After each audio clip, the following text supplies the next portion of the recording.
You may choose to use the narrative interaction to show your content in a series of interrelated panels. This is sometimes referred to as a carousel. With this interaction type, you'll need an image for each panel along with the content, and it's best that all images are the same dimensions for consistency and balance. You can always change these images later, but you'll need to add them at the creation stage. Let's get started. Scroll to the bottom of your course content and choose the Add block, and then select to add a component.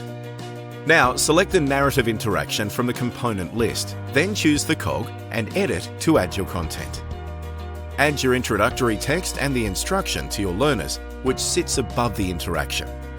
You can select whether the interaction completes after all items display or just one. Select Add to enter your text and image for each item. Be sure to enter the same text in the narrative strapline field, as this is what will display when your course is viewed on a mobile. Now let's take a look at a completed interaction with an image on the left and the relevant text on the right. If you need a custom designed interactive component, visit the My Enhancement section within the main menu area and schedule some support time.